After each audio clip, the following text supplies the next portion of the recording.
Écoutez, presque tout le monde dans ce monde, surtout si votre équipe est orientée vers un objectif, qu'au milieu de l'année d'une manière ou d'une autre, vous pouvez être en train d'atteindre quelque chose, ou bien pour certains au milieu de l'année, quelque chose va vous décourager, quelque chose va vous irriter.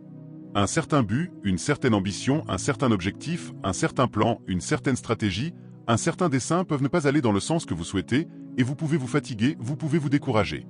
Il y a 2 semaines, j'ai eu mon moment de frustration à propos de tout ce qui m'entourait. J'étais frustré par tout ce qui m'entourait. Permettez-moi de dire non pas 2 semaines, mais environ un mois, tout un mois durant lequel j'étais frustré par tout ce qui m'entourait. Je voyais tellement ce qui n'était pas accompli au lieu de regarder les choses qui avaient été accomplies, et ainsi tout mon esprit était agité, parfois déprimé, parfois sans repos, et comme le dit le prophète Nana, vous voyez, parfois comprimé, opprimé, tout ce qui est pressé était sur moi maintenant.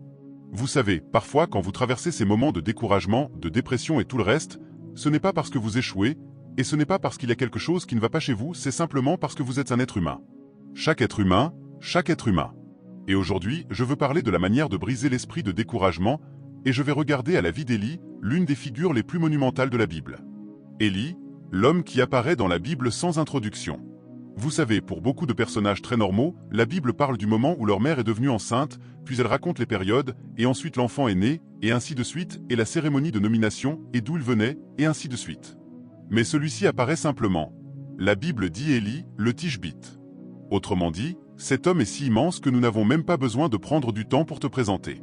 Je parle de l'une des seules personnes qui ont eu l'honneur d'apparaître avec Jésus sur la montagne de la Transfiguration, l'autre personne étant Moïse. Ainsi, quand vous parlez d'Élie, vous parlez de la classe de Jésus, et vous parlez de la classe de Moïse. Quand vous parlez d'Élie, vous parlez de quelqu'un qui est devenu synonyme de la fonction prophétique, avec Moïse. Dans le cas de Moïse, vous pouvez comprendre un peu, parce que Moïse a grandi et a été instruit dans toute la sagesse et toute la connaissance des Égyptiens, et vous savez quand sa mère et son père étaient enceints de lui et qu'il est né, et l'on vous dit qu'il était dans le palais de Pharaon et qu'ils l'ont élevé comme le fils de la fille de Pharaon, et ainsi de suite. Vous comprenez donc un peu l'homme Moïse. Mais quand il s'agit de ce personnage étrange appelé Élie, un homme qui a joué ce jeu non pas selon les règles normales, mais quelqu'un qui se retrouvait caché quelque part, puis apparaissait de temps en temps pour troubler le roi d'Israël, troubler tout Israël, cet homme était extraordinaire. Cet homme pouvait fermer le ciel pendant 3 ans et demi, vous lisez cela, puis ensuite il revenait ouvrir les cieux et la pluie tombait. Il a ressuscité les morts, multiplié l'huile, multiplié la farine. Nous parlons d'un homme sur qui la main de Dieu venait, qui courait et dépassait un char.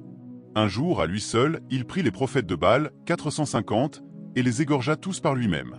Je parle d'un homme qui était si puissant qu'il était assis sur une colline, et le roi envoya 50 soldats pour arrêter Élie et l'amener, pour qu'ils aillent capturer cet homme intouchable, qu'ils aillent attraper cet homme imprenable, un homme invincible, un homme que personne ne pouvait toucher.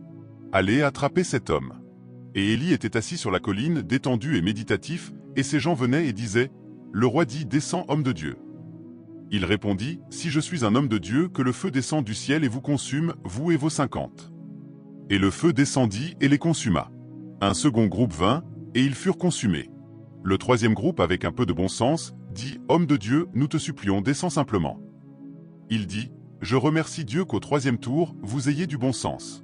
Quelqu'un qui va d'abord et est consumé, pas de problème, un second est consumé, pas de problème, même 10 peuvent être consumés par le feu, mais ces derniers furent sages. » Ils vinrent et dirent, « Homme de Dieu, nous te supplions, oh vraiment oui, nous te supplions au nom du Dieu vivant, du Dieu de l'Alliance, de Jéhovah, descends. » Il dit, « D'accord, maintenant que vous vous êtes humiliés, je descends. » Je parle d'un homme que Jézabel n'aurait jamais pu faire trembler. Mais un jour, dans un roi chapitre 19 verset 1, nous est montré l'autre face de la vie de cet homme, qu'après avoir égorgé les prophètes de Baal, Jézabel lui envoya un message et dit, « Élie, demain à cette heure-ci, ce qui a été fait à ces hommes sera fait à toi, la même chose que tu as faite à ces prophètes de Baal que tu as tués. » Et la Bible dit qu'Élie se leva et s'enfuit pour sa vie. Celui qui contrôlait la distance se retira, il se leva et s'enfuit pour sa vie. Et la Bible dit qu'il vint s'asseoir sous un genêt, et qu'il demanda à l'Éternel, qu'il formula pour lui-même la requête qu'il puisse mourir. Maintenant, voici un homme qui avait demandé que le feu descende du ciel. Voici un homme qui avait demandé que la pluie tombe. Voici un homme dont vous pouvez imaginer les sujets de prière. Père, ressuscite les morts. Père, que le feu descende. Père, que la pluie tombe. Père, multiplie l'huile. Père, multiplie la farine. Et un jour, le Père est assis dans le ciel, et une requête de prière lui est apportée, et la requête dit, « Cela suffit maintenant, ô Éternel, prends ma vie, car je ne suis pas meilleur que mes pères. » Si j'étais Dieu, je dirais, ce n'est pas la prière d'Élie, c'est une fausse nouvelle. Tout le monde dit, fausse prière. Savez-vous qu'il y a des moments où vous priez, et ce n'est pas vraiment vous qui priez? Savez-vous qu'il y a des moments dans votre vie où vous ne pouvez pas prier, Et ce n'est pas comme si c'était vous? J'ai un ami qui a dit « Tu sais quoi, pasteur, ces jours-ci, je ne peux pas prier comme avant. » J'ai entendu cela de nombreuses fois. Il y a des moments où vous priez une prière, et la prière est pour vous. « Seigneur, je veux mourir. Seigneur, je suis fatigué.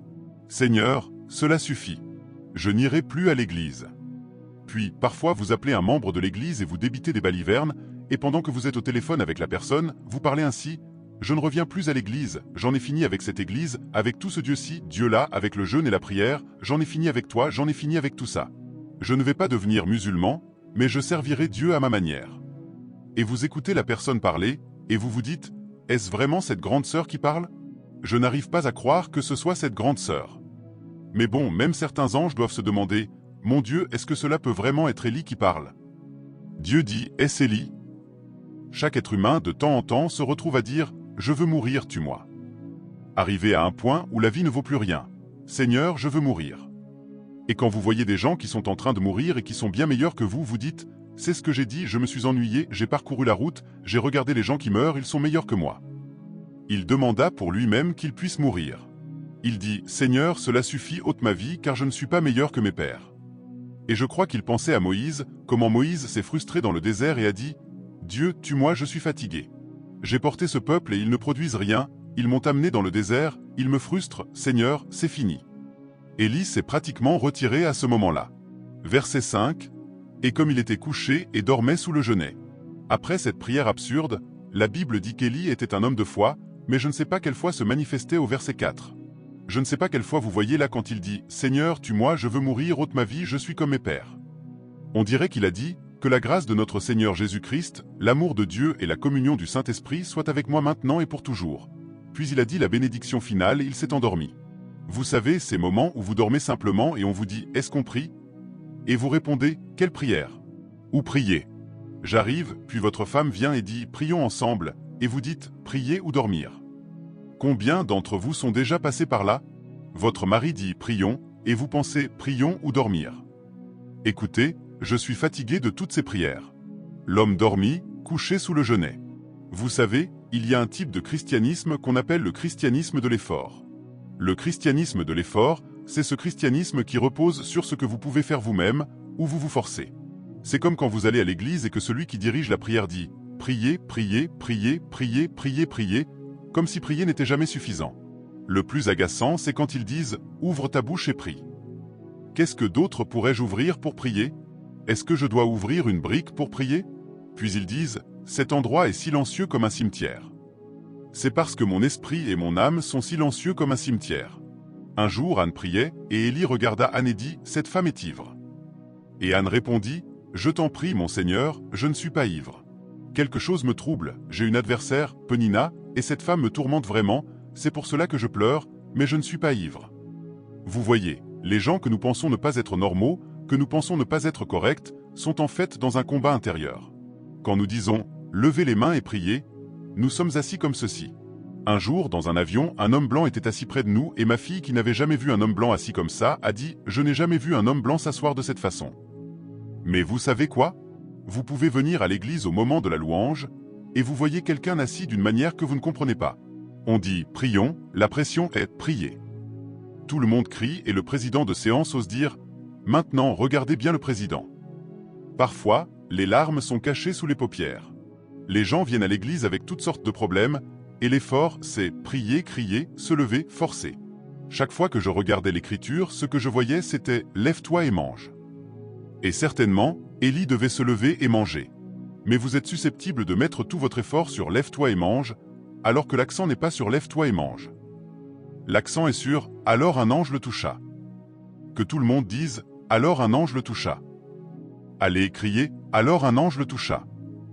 L'ange le toucha avant que Dieu ne dise « Lève-toi et mange ». Parce que si l'ange ne l'avait pas touché et que Dieu lui avait dit « Lève-toi et mange », l'homme n'aurait pas pu se lever. L'homme ne peut pas se lever. Je veux que tu dises à la personne assise à côté de toi « Là où je suis maintenant ». Allez, dis-lui « Là où je suis maintenant, tant que Dieu ne me touche pas, tant qu'un ange ne me touche pas, je ne peux pas me lever et manger. » Maintenant, va dire à quelqu'un qui est dans le coma « Lève-toi et mange ». Dis à quelqu'un qui est mort « Lève-toi et mange ». À quelqu'un qui est mort, lève-toi et mange. Il doit y avoir une résurrection pour quelqu'un qui est dans le coma. Tant que vous ne réveillez pas la personne, elle ne peut pas se lever et manger. Un ange toucha Élie et quand l'ange l'eut touché, Dieu dit « Maintenant, lève-toi et mange. » Maintenant, lève-toi et mange. Cela signifie que ce dont tu as besoin, Dieu l'a déjà pourvu.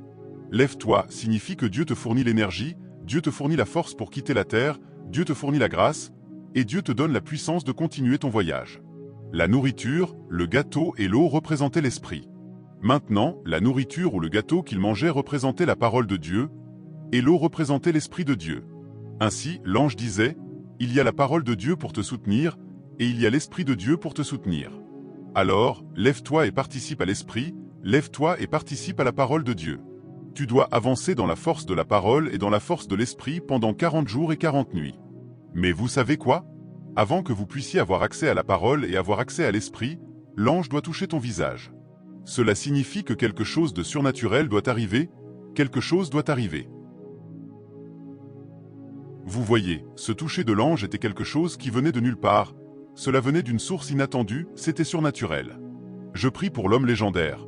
Quand je me regarde, je ne vois pas quelles années je peux engager, je ne vois pas quelles pensées je peux avoir pour me sortir de l'endroit où je suis maintenant et aller là où je suis censé être.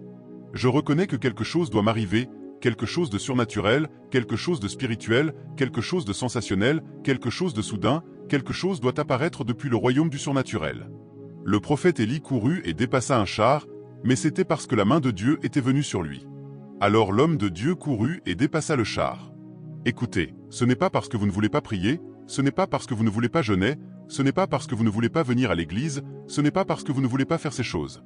Il y a quelque chose qui s'appelle la dépression. Le jour où Dieu te touche, ce que nous disons ce soir, ce que nous saisissons en ce moment, c'est que quelque chose de surnaturel doit nous arriver. Je prie au nom du Seigneur Jésus, que quelque chose de surnaturel t'arrive que tu n'as jamais vu, que tu n'as jamais expérimenté. Que la gloire de Dieu passe sur toi, que l'Esprit de Dieu passe sur toi, que tu reçoives un toucher surnaturel, un toucher qui te fera savoir, et tu peux le savoir. Tu sais, là où tu es maintenant, tu ne peux pas faire semblant. Là où tu es maintenant, tu veux crier mais tu ne peux pas crier, tu veux prier mais tu ne peux pas prier, tu veux lire ta Bible mais ta Bible est loin de toi. La Bible te dit, celui qui a ressuscité Christ d'entre les morts rendra la vie à vos corps mortels. Tu as besoin d'une force de vivification, tu as besoin d'une énergie de réveil, pas simplement d'un encouragement ordinaire. Mesdames et messieurs, notre problème, c'est que nous nous regardons nous-mêmes pour trouver des solutions à nos problèmes. On dit « Oh, si tu as de la volonté, tu dois avoir de la volonté ». Il y a un certain niveau de découragement où la volonté ne peut rien faire. Tu as besoin d'un toucher. Alors, un ange le toucha. Ces anges sont encore vivants, ces anges touchent encore les gens. J'ai reçu le toucher des anges de nombreuses fois dans ma vie, à maintes reprises. Il y a des moments où je vais à une réunion, je suis si faible que je titube pratiquement, et quand je m'assois, je sens une montée d'énergie, et je suis assez informé pour savoir que l'ange de Dieu m'a touché, je suis assez informé pour savoir que le Saint-Esprit me touche. Je dis à quelqu'un ici aujourd'hui, Dieu va vivifier ton esprit et Dieu va réveiller ton esprit aujourd'hui au nom de Jésus. Puissions-nous passer de l'auto-invention à l'inspiration de l'esprit. Puisses-tu recevoir une inspiration de Dieu, parce que par toi-même tu ne peux rien faire. Ce n'est ni par la force ni par la puissance, mais par mon esprit, dit le Seigneur. Je lis la Bible, ce n'est pas de celui qui veut ni de celui qui court, mais de Dieu qui fait miséricorde. Je vois un désordre et je prie pour qu'un surnaturel arrive à quelqu'un. Que le Saint-Esprit descende sur quelqu'un ce soir, que le Saint-Esprit descende sur quelqu'un ce matin au nom du Seigneur Jésus. Mais tu peux crier, c'est l'onction qui vient sur toi. Au nom de Jésus. Puis l'ange le toucha et lui dit, lève-toi. La Bible dit qu'il regarda, et voici, il y avait à sa tête un gâteau cuit sur des pierres chauffées et une cruche d'eau, et il mangea et but, puis se recoucha. J'aime cela. L'homme se leva, il ne savait pas d'où venait cette nourriture, il ne savait pas d'où venait cette eau. Il se dit simplement, eh bien je mange. Alors il mangea son gâteau, but son eau, et se rendormit encore. Et l'ange revint une seconde fois, le toucha et dit, lève-toi et mange, car le voyage est trop grand pour toi. Alors l'homme mangea le gâteau et but l'eau 2 fois, et l'ange dit, mange ceci car le voyage est trop grand. Je suis venu dire à quelqu'un ici, peuple de Dieu, voici un homme découragé, voici un homme qui s'est retiré, voici un homme qui au moins s'est assis là sous le genêt et qui est en route vers Horeb. Mais regardez le verset 8, il se leva, mangea et but, et marcha avec la force que cette nourriture lui donna pendant 40 jours et 40 nuits jusqu'à Horeb, la montagne de Dieu. Maintenant, Élie avait exercé son ministère autour du mont Carmel, il avait fait toutes sortes de choses pour Dieu, mais quand vous parlez d'Horeb, vous parlez du sommet de la présence de Dieu. Je suis ici pour dire à quelqu'un ce matin que ce moment de ton découragement est la plus grande saison de ta vie, parce que maintenant tu ne vas pas au Mont Carmel, tu vas à Horeb, tu vas dans un lieu où tu vas entendre Dieu directement. Tu vas dans un lieu où tu vas recevoir une nouvelle assignation. Tu passes du découragement à la découverte, tu passes de la retraite à la restauration. Tu vas maintenant dans un lieu où Dieu va t'utiliser plus que jamais auparavant. Élie est finalement arrivé au mont Horeb, et Dieu lui dit « Va et oins Élisée, va et oins Hazaël ». Peu importe l'onction que l'homme portait, à Horeb Dieu lui a dit d'oindre d'autres personnes. Tu vois, tu as porté l'onction pendant des années, maintenant tu vas commencer à impartir l'onction à d'autres personnes. Et il lui dit encore « Je veux que tu ognes l'un comme roi et que tu ognes l'autre comme roi ». Au début, tu fonctionnais avec une onction ordinaire. Peuple de Dieu, maintenant tu commences à oindre des rois vont commencer à venir autour de toi. Tu vois, dans ton moment de découragement, je te vois maintenant entrer dans la compagnie des rois. Et il dit, maintenant tu oindras celui-ci pour être roi de Syrie. Autrement dit, ce n'est plus seulement Israël, maintenant tu deviens international. Quelqu'un, tu as l'air découragé, mais je te vois oindre les autres, et pas seulement oindre les autres, tu vas oindre des rois, et pas seulement des rois en Israël, mais tu vas oindre des rois internationaux.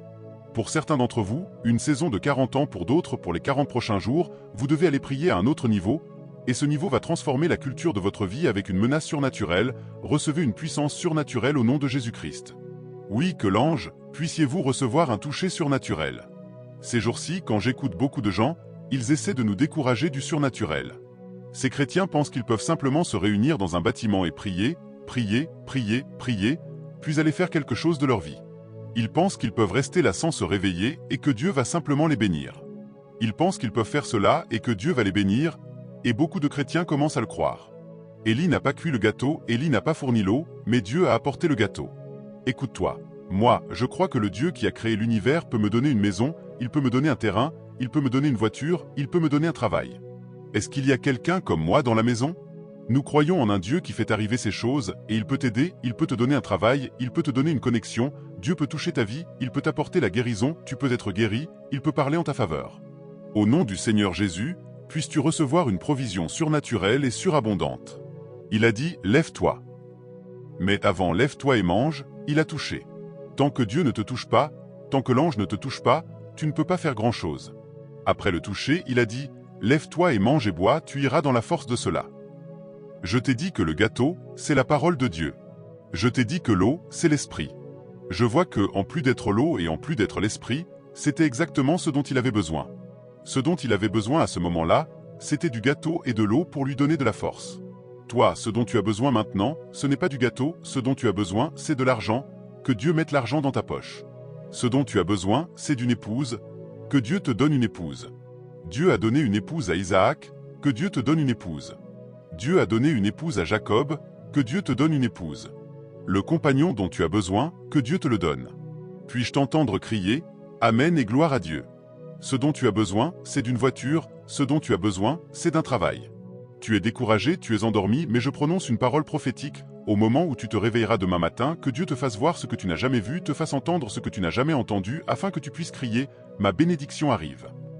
Si tu veux quelque chose de spirituel, si tu veux quelque chose de sensationnel, parce que tu sais que c'est sensationnel de simplement se lever et de voir un gâteau, de voir quelque chose que tu n'as pas créé apparaître dans ton environnement, et la Bible dit que l'homme de Dieu but et alla dans la force de cette nourriture jusqu'à Horeb. C'est ce qui est sur le point d'arriver, je dis que c'est ce qui est sur le point d'arriver. Job 14 versets 7 à 14. À partir du verset 7, il dit, « Il y a de l'espérance pour un arbre, quand il est coupé, il repoussera. » Laissez-moi m'arrêter là, j'allais lire un long passage, mais laissez-moi m'arrêter ici. Il y a de l'espérance pour un arbre, quand il est coupé, il repoussera. Il y a de l'espérance pour toi. Un jour, le Seigneur m'a dit, « Qui a coupé cet arbre ?» J'ai dit, « Seigneur, je n'y ai jamais pensé. » Parfois, ce sont des êtres humains qui coupent l'arbre, parfois le feu peut faire tomber l'arbre, parfois un tremblement de terre peut faire tomber l'arbre, peut-être même la sorcellerie peut faire tomber l'arbre, mais peu importe qui a fait tomber l'arbre, il y a de l'espérance pour l'arbre, il repoussera encore. Je te vois revenir à la vie une fois de plus, je te vois revenir à la vie une fois de plus. J'ai une fille dans le Seigneur qui m'a appelé depuis le pays où elle se trouvait et m'a dit, « Papa, comment vas-tu » Je lui ai dit, « Je vais bien. » Je lui ai demandé, « Où es-tu » Elle a dit, « Je viens d'Australie, je viens de Californie, je viens de... » Et je me suis dit, « Tu m'as fait croire de nouveau en Dieu. » Pourquoi? Parce qu'il y a quelques années, cette fille à moi avait tout perdu. Écoutez, elle avait tout perdu, y compris sa maison. À un moment donné, elle et certains membres de sa famille dormaient dans une voiture. Un jour, nous avons dû lui envoyer de l'argent pour acheter un matelas aux États-Unis. Nous avons dû lui envoyer de l'argent pour acheter un matelas pour qu'elle puisse s'allonger par terre. Elle avait tout perdu. Je me disais, comment Dieu va-t-il faire cela? Pendant des années, je crois environ 3 ans, j'y ai pensé. Et tout à coup, elle m'a dit, « Papa, il y avait des gens qui m'avaient mis sur liste noire, et partout où je cherchais une opportunité, ça ne marchait pas. En réalité, des gens avaient mis quelque chose dans le système qui faisait que je ne pouvais pas survivre, jusqu'à ce que certains ouvrent le dossier et disent, « Nous avons examiné cela, et ce n'est pas vrai, et ils ont tout annulé. » Vers 6 heures environ, je crois que j'allais déposer les enfants à l'école, ou quelque chose comme ça, vers 6h30, 7h, et je rentrais à la maison quand j'ai vu une dame marcher dans la rue, sur le bord de la route, habillée en enseignante. J'ai arrêté la voiture et j'ai dit, « Madame, je vous ai déjà vue dans notre église, n'est-ce pas ?» Elle a dit, « Oui papa, je venais à l'église. » Et j'ai dit, « Mais ces jours-ci, vous ne venez plus. » Elle a dit, « Il y a beaucoup de raisons. » Je l'ai arrêtée et j'ai dit, « Quand vous fermerez l'école aujourd'hui, pouvez-vous venir me voir à la maison ?» Alors elle a fermé l'école, elle est venue me voir à la maison. Elle a dit, « Je suis venue. » J'ai dit, « Alors, qu'est-ce qu'il y a ?» Elle a dit, « Je venais à l'église, mais j'ai arrêté. » Puis elle a raconté ce qui lui arrivait, et elle a dit qu'en réalité, ce jour-là, après l'école, elle avait décidé qu'elle allait se tuer, qu'elle allait se suicider. Maintenant, quand j'ai arrêté la voiture et que je lui ai parlé, elle a su que Dieu ne voulait pas qu'elle se tue. C'est pour cela qu'elle est venue me voir. Alors maman et moi, nous avons prié pour elle, nous lui avons parlé, et la semaine suivante, elle est revenue à l'église, et elle a continué à venir au culte. Elle s'est mariée avec un pasteur par la suite, elle a terminé sa première licence, puis elle a terminé une deuxième licence, et elle se prépare à faire un doctorat. Tu reviendras à la vie, il y a de l'espérance pour toi, ta vie va revenir. N'abandonne pas, ne fais pas quelque chose de stupide contre toi-même, ne te tue pas. Un jour, tout à coup, maman s'occupait de ce garçon, de ses études, de l'école, de tout. Le garçon est venu voir maman et a dit « Maman, j'ai un problème. » Maman a dit « Quoi ?» Il a dit « On m'a diagnostiqué le VIH, je suis séropositif. » Maman me l'a dit et j'ai dit « Waouh, c'est un appel sérieux. » À ce moment-là, mon beau-père était encore en vie, alors ils sont allés voir mon beau-père. Pour une raison quelconque, elle est allée voir mon beau-père, il continuait à parler. Nous prions pour lui ici, mon beau-père faisait ce qu'il faisait là-bas, je ne sais pas s'il l'aidait ou ce qu'il faisait exactement, une sorte d'aide, quelque chose que nous ne connaissons pas, et nous prions avec lui, et ainsi de suite. Nous prions, nous croyons, mais je crois que c'était surtout la prière. Nous prions avec ce garçon, croyant Dieu pour ce garçon, priant avec ce garçon qui était séropositif, mais nous voyons que selon les rapports des médecins, le VIH ne disparaissait pas, et il continue à lui dire « Tu es toujours positif ». Et à un moment donné, dans le sud, il a décidé de se marier. On a demandé à maman comment ils allaient faire le test. Quand ils ont dit qu'ils allaient faire le test en tant que couple, ils sont allés se faire tester, et le résultat est revenu, il était négatif. Je me suis dit, eh bien, je suis un homme de foi, mais ça, tu ne peux pas le faire 2 fois. Aujourd'hui, il est marié, ils ont beaucoup d'enfants, des enfants par la grâce de Dieu. Ne te tue pas, tu reviendras à la vie et tu porteras du fruit. Ainsi sera ma parole qui sort de ma bouche. Elle ne retournera pas à moi sans effet, mais elle accomplira ce que je veux et prospérera dans ce pourquoi je l'ai envoyée. La parole de Dieu est venue à toi, et par cette parole je prophétise que tu reviendras à la vie. Ton âme ne mourra pas. Je déclare, je ne mourrai pas, mais je vivrai pour raconter les œuvres de Dieu, au nom du Seigneur Jésus-Christ. Que l'ange de Dieu te touche. Et parfois, quand l'ange de Dieu va te toucher, il y a des moments où Dieu appelle à un service comme celui-ci. Il est écrit dans Jacques chapitre 5 verset 13. Il y a des moments où Dieu appelle à un service comme celui-ci. Quelqu'un parmi vous est-il dans l'affliction? Qu'il prie.